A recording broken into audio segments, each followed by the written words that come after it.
What up, y'all? Just tapping in. Uh this topic I want to speak about is it's on children. And in my opinion, I don't think there are bad kids. Um they're just kids. As all kids, every child wants attention. So when people say they're bad kids, I don't think there's bad kids. There's just kids that make poor decisions or bad choices, but I don't consider kids bad. Some of them just don't know better. Some of them do know better.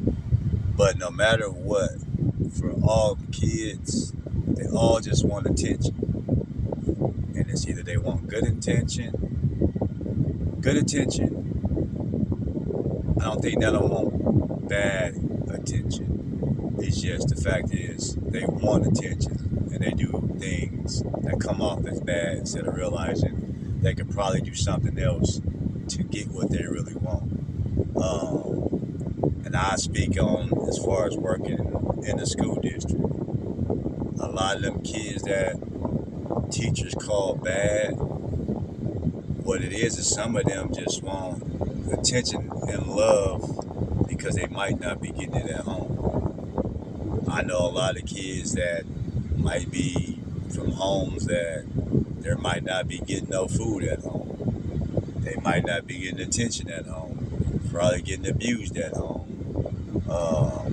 Any little thing like that. They might be at a home, and it could be someone rich or poor. They might be in a home that whenever the parent or whenever they ask to try to get attention from the parent pushes them away or say get away from me or go get your tablet, go get your computer, go get your video game system.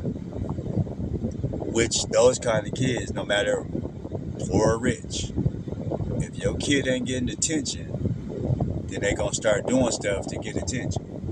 So some of them again, rich or poor, if you're not giving your child attention, they might go flip over a table to make you come over there and give them attention. They might throw something to make you do it. Because when they're trying to get the attention in a nice way of, oh, they went and cleaned, threw the trash out, or they cleaned the table, you're not giving them no praise.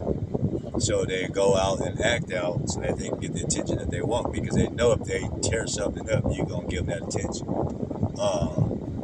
And again, that's rich or poor. Children all do the same thing when they want attention. It's either going to be the bad attention or the good attention.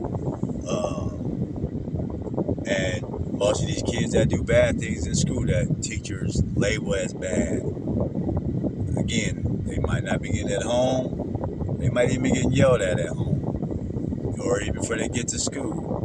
So when they come to school, and what they just got from home all the way to school, now they're trying to get the attention in the school, and they're doing something and acting out just to get that attention from you. And some of you teachers don't realize that everything that's being done ain't always a bad kid.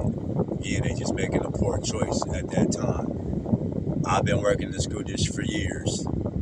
The number one thing I know with kids that have behaviors, you can ask any child, hey, did you eat it this morning? And most kids that are acting out will probably tell you, no, I didn't eat anything. So some of that attention is they're probably hungry. And all it takes you to say, hey, well, I got a snack and I can give a kid a snack and then they'll calm down. Some kids, you can ask them if they ate this morning and they might tell you yes. So my next go-to question for them kids is always, hey, did you get any sleep last night? Most kids is gonna tell you in them situations, no, my little sister or my little brother was up all night, or my mama was yelling and my daddy was fighting and blah, blah, blah. I didn't get no sleep. That's where some of that attention comes from. They're sleep deprived. So in them situations, I'll tell a kid in a heartbeat, hey, go lay your head down on that desk and go to sleep. Because I'd rather you go do that than disrupting the class and acting all out. See, but most teachers, they want to send them kids in the office and trying to be in a struggle with them. When, why do I want to struggle with this one kid who's just sleepy and mess up my class of 30 when I could just tell him to go to sleep and then I can keep on doing what I need to do. And then when that kid wakes up, I know he's in a better mood. But I would rather, and I don't let him do it all the time. But there are some situations you gotta let him do that. And again, like I said, that's my number one and number two question. Did you eat anything? And did you get any sleep? If they can tell me they got sleep, and they can tell me that they ate something, I start going to the next things to figure out what it could be that might be the problem. And again, it could be at home, and if the other thing it could be, because most kids act out around this time when they don't understand something that the teacher is teaching. That's when you get some of these kids to act out, because especially if you get a kid trying to get them to read or something, if a kid can't read and they know they got to read, the kid is going to act out so they don't have to read. If the kid don't know math and you about to try to make them do math, the kid is going to act out because they don't know the math. And so it's not that they're a bad kid. It's just that's the way they handle it, because now let me do something to get myself excused from what I really don't want to do. So again, that's one of them other things in schools that if I understand it, I can see that because I observe all my kids to know that. If you see that, give them the easier ones and then help them with it. So if it got to be just a math problem, if they don't know what 7 times 3 is, I can myself, if I know I got a kid that don't know math, but they might play sports, I can simply say, well, if they didn't know what 7 times 3 is, I can simply ask a kid that might know football, for example. If you score 3 touchdowns, how many points is that? Off top, they'll tell you 21. Or if they play basketball, hey, Steph Curry, he shot 7 threes last night. How many points he got? They can tell you quickly 21. So again, sometimes you have to alter things to help the kid. And as I said, there is no bad kids. There's just kids that want attention. So if you find out what attention they want or what they need, trust me, you'll find out a whole different thing of what you're thinking. Because what I've seen in life, even for myself, I was a behavior kid, and I'm sure a lot of teachers to this day probably think I'm in prison or in jail or probably dead, because I was one of them kids that was a behavior kid. But I came out of that through all the situations that I went through. I mean, I guarantee you, if any of my teachers know me right now, even found out I was working in the school district, they would probably be rolling over in their grave, because I'm quite sure they never thought I would be where I am to this day.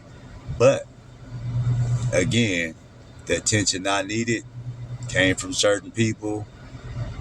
The ones that probably think I'm dead or in prison probably was them bad teachers that didn't want to take the time to get to know why I was acting out, or what was going on in my mind. But again, I'm going to end it with that. I don't think there are bad kids. There are just kids who need attention, and they're seeking attention. They might be crying out for attention, whatever it may be. They're not a bad kid. They just make poor choices because they are children who haven't learned how to probably get that out their chest and figure out what it is. And if they feel like they're being ignored, trust me, no one likes to be ignored. I don't care who you are, rich, poor, good, bad, whatever. If you feel like you've been ignored by anybody, trust me, you're gonna act out. Tell me your thoughts.